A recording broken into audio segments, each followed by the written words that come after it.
In this series of videos, we discuss the nature of this world in relation to the Bhagavad Gita. The Bhagavad Gita is a discourse between God and humanity and speaks about all matters of life. God in the form of Krishna speaks to the warrior Arjuna, who represents all of humanity. Essentially, the Bhagavad Gita tells us solutions to all the life circumstances. She gives practical explanations and guidance to the functions of the body and mind and gives us also deep insights on our spiritual nature. She tells us how to achieve and live a fulfilled and purposeful life. The Bhagavad Gita answers essentially the main questions of life, like who am I? What is the purpose of life? And how can I attain the purpose of life? How to attain self-realization, God realization, the state of constant everlasting bliss, and our eternal intimate love relationship with God. To achieve these realizations, we need to fix the problems and challenges we encounter in life. And to do that, it is almost essential to understand the mechanics and functionings of life. Life is a constant flow of many different processes, changes, and evolution. The better we understand it, the better we can manage and fix it.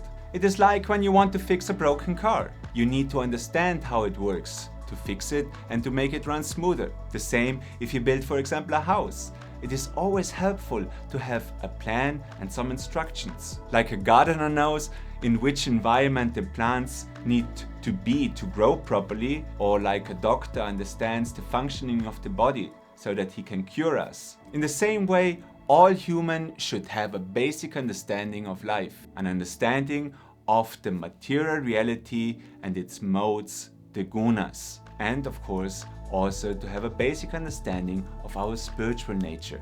And that is what the Bhagavad Gita does for us. She is like a guide or instruction for life. This knowledge is not just given to heal our body, but actually to realize ourselves and attain the purpose of life. The discourse is held in a battlefield, which represents this body. The battle is the inner battle, the battle between the mind and the heart, good and evil, body and soul, higher and lower self. That's what is described in the beginning of the Bhagavad Gita. Arjuna wants to understand with whom he has to fight and asks Krishna to get him in between the two armies. He says, "O Krishna, station my chariot between the two armies. I wish to look at those who are present here and know exactly who I have to fight in this great battle."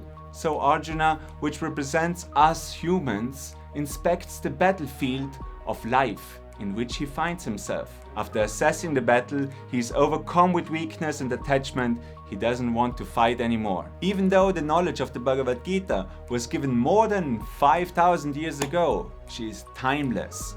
The mechanics of life have never changed. The mind of man is still the same with all its ups and downs. It is an eternal, universal knowledge related to each and everybody and to each and everybody's life. The same way as Arjuna finds himself in the battlefield and doesn't want to fight anymore, so we are often faced with challenges in life and find excuses not to face them, or we prefer to run away from them. We can either literally run away or do it in a more subtle way through constant distractions, activities, people, or even some substances which numb ourselves. But through all this, we are only delaying the solution.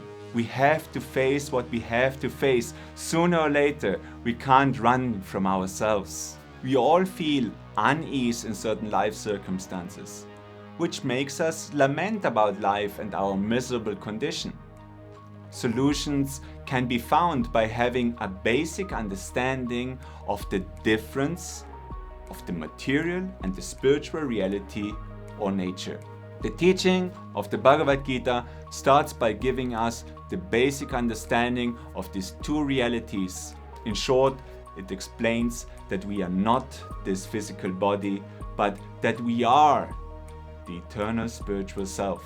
The reason for the ups and downs in life is that we are bound and identified with our material natures. desires, and the fear of losing the desired objects, frustration when we do not get what we desire, greed, anger, envy, come along with the identifications of the material body and its desires. The consequences are, in short, always connected to some sort of suffering. A suffering for ourselves or for others.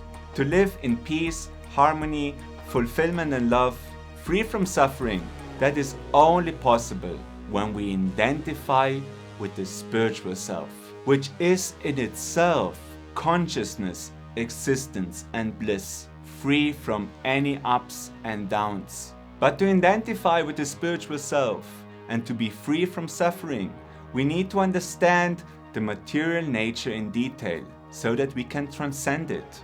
That is what we do in this series of videos. So make sure to stay tuned. Jai Gurudev.